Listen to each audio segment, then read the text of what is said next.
All right, so welcome everybody. Let's try this again to the completely unofficial how to write a SAG-AFTRA Convention Resolution. Yeah, and even though Evan said the word SAG-AFTRA, we want to make it very clear that this is not affiliated with SAG-AFTRA by any means. We're just two people who happen to be involved with SAG-AFTRA who are doing this completely unofficially. Yes, we are not representing SAG-AFTRA. We are not doing this on behalf of SAG-AFTRA. We are doing this because we have been to quite a number of conventions and learned a lot along the way, and also wished that there was more information out there, like I think a lot of people, that is helpful. We'll also want to say that those who are new to convention, there are a lot of actual SAG-AFTRA convention orientations, and we highly recommend going to those, as those will also give you a lot of additional information. And given that this year it's going to be online, there'll be new information relating to how that's going to run. And I think the more information we have, the smoother things run. So just, oh, Nick? Yeah, I also just wanted to say that resolutions aren't the end-all be-all as far as involvement. If, for instance, you don't have a resolution that you want to write, or you write a resolution that maybe doesn't pass, it doesn't mean that your idea isn't a good idea. It just means that maybe that's not the correct avenue or the right avenue at that time. So there's always different places to go to try to get your idea through. If something that you want to write a resolution for would be better suited for a committee, I'd recommend reaching out to the heads of the committees that it might pertain to. And even if you're writing a resolution that would be better suited to go through the committee, it would be good to start that conversation. It would be good to talk to those people, and that's my 2 cents about resolution. Sorry. Yes. No, definitely. There are, yes, convention is a lot of different things. One of the many aspects of it are resolutions. And one of the things that I have seen, so just giving me a quick background for those who don't know me, Evan Bass. I am, this will be my 3rd convention as a delegate representing New York. I'm on the New York local board and various other things. I've had, I believe, 7 unanimously passed resolutions. I am president of Model United Nations in high school. And I'm joined by Nick Vondulis. I can give you, do you want to give your intro, or I can I would love for you to give my intro, Mr. Model UN. Nicholas Vondulis, Nicky Fondue to some of his friends, a 3-time also convention delegate representing New York, a New York local board member, and a national board member. And as far as, I think I've had 2 resolutions, so not quite as many as but also both unanimously passed. So one of the goals of this is to sort of give you the tools to not get caught up by formatting and having that be an issue for a resolution, and also sort of to pass on things that we have found are helpful. So without further ado, we're going to jump into a Google Slides presentation. Hopefully so. All right, how to write a SAG-AFTRA convention resolution put together by me. And also, just in case we start here, I just wanted to say once again, this is an unofficial, completely unsanctioned by SAG-AFTRA event. Yes, completely, yes. This is an unofficial webinar. All right, so there is a basic resolution structure when dealing with resolutions for convention. They follow Robert's rules, but for SAG-AFTRA conventions, they also tend to fall in very particular kind of formats and structures for that as well. So the first thing is the title. Title should say, you know, what is your resolution in a single phrase? If you cannot come up with a simple title that immediately is essentially like the log line of your resolution, so immediately by reading that title, it is not apparent on what your resolution is about, reword that title. Or maybe your resolution is trying to do too much, right? You want it to be as simple as possible for people to understand what you are saying, and the title gives you a hint on if you're doing too much or you have it at a good simple level. Next up are the whereas clauses. All right, so these whereas clauses are sort of the why is the resolution necessary. This is the setup. Right, your resolution is just saying what you want, the end result, and the whereas clauses explain why this thing is necessary. You should have probably, anywhere between 2 and 4 very simple sentences. So these are single sentences that end in a semicolon followed by an and. All right, we're going to see an example later, but essentially you say whereas, the whereas is in uppercase, then you state in a single sentence the necessary reason for this resolution, and then it ends with a semicolon, space, the word and then you go to the next whereas. The last whereas only has a semicolon, does not have an and. Essentially, it's like a run-on sentence, not a run-on sentence. They are different parts of a sentence, and they're all strung together, and that's what the semicolon does.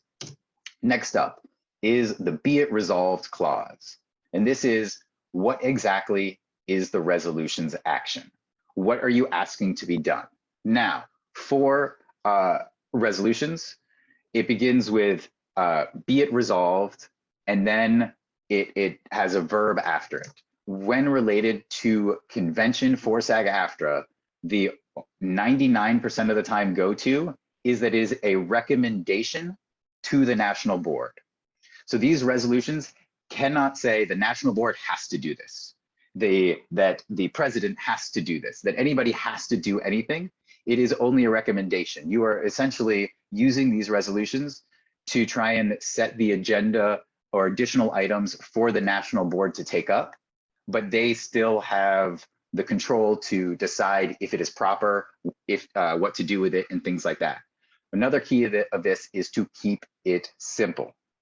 If you are doing a be it resolved and it cannot be said in 1 or 2 sentences, or you are trying to say multiple things at once, that is the possibility, saying essentially the possibility that maybe you have 2 resolutions in there. The simpler you can keep it, the easier it is for it to both pass and for it to be implemented. The idea essentially is like if you were making an argument and you said, Santa Claus exists and Santa Claus has blue skin, you have to prove 2 things. And if either one of those is not working, if Santa Claus does exist, but Santa Claus doesn't have blue skin, then your argument is wrong. Similarly with resolutions, if you say these 2 things need to happen, then you are putting yourself in a corner where if one of those does happen and the other one doesn't, both of them don't happen. So keep it simple. And lastly, and this is just in the submission process, it doesn't come to the floor of the convention, but it is when it relates to the petitions and other delegates voting on your resolution to get it to the floor, is called the supporting reasoning. And this is paragraph explanation of why the resolution is needed. Now you say, okay, well, we just had the whereas clauses, which say like why it's necessary. What is this supporting reason? And this is just a few sentences where you, if you were, talking to somebody else and you're saying, this is why we need this. That's where you put it here. Keep it simple and keep it to the point. So we're going to jump to an example. So this is an example from last year, one relating to, so here's the title, Modify iActor to be a modern free performers website for members. All right, so what is this resolution doing? This resolution focuses on iActor, and what does it want? It is wants it to create a modern free performer website for members. We know what the resolution is just by the title. So let's look at the whereases. Whereas to give less internet savvy members a means of easily having a modern performer's website, right? So there's one argument for why having iActor turn into a free performer's website would be helpful. Note the comma and the and at the end of the whereas. The next one, whereas to save members money and create an added benefit to being a union member. Note on the whereases, you want to use different examples. If you've already said it in one sentence, don't reword it, give another reason. Third one, whereas to create an atmosphere that would give more attention to the iActor union feature to casting. Now note, this is the last of the whereases, has a semicolon at the end, no additional and because there are no more whereases. Then we jump to the therefore be it resolved. And so this is the wording to look for. Therefore be it resolved that we recommend that the National Board study and review the feasibility of modifying iActor So the public performer page is equivalent to a modern performer website. So just to note, you have the therefore be it resolved. You are recommending, and you're recommending it to the national board. If it is a specific committee or something that is not in the national board to cover, but some other very specific thing, then you wouldn't recommend it to the national board, you recommend it somewhere else. However, 99% of the time, it goes to the national board and then they will give it to somewhere else. And then what are you recommending? Recommending that they study and review if it's possible for this thing to happen, right? You're not demanding that they do it because they could say, no, it'll cost $10 million. You can't do that. If you do something like you demand or you say they're required to do this and it's not a recommendation, what can happen is it will disagree with how the Constitution of SAG-AFTRA allows you to write resolutions, and it'll be ruled sort of out of order and not properly formatted. So it's just a minor thing, but it is something that a lot of times people miss and then they don't realize it's needed. So supporting reasoning on this, iActor is an underutilized union benefit. By slightly modifying the public page layout and providing a means to display the page on a performer's domain, iActor could be turned into an amazing resource for members to have a performer website with minimal technical, and of course my screen is covered, knowledge, I think that says. Knowledge is the word, yeah. Perfect. All right, so I'm just gonna, going through this, the one thing I wanna note Hey, Evan, is, I just wanna pause you right here because I do see a hand up. Do you wanna save questions for the end or do you wanna take any questions? let's save questions for the end and then we'll take questions afterwards. I just want to, just because we're gonna try and post this online, I don't want to, without people's permission, have them recorded. Great. So yeah, we're 2 slides away from being over, guys. So to note in the whereases, right? The semicolon and the and at the end, it's just an important formatting item. Technically, a lot of times people leave out the and. It's that passes muster. Sometimes they use a comma instead of a semicolon. That passes muster. The key thing is the whereas, simple, and different arguments for why this would be a good thing. The therefore, you always need, therefore be it resolved that. You want to have that recommend in there.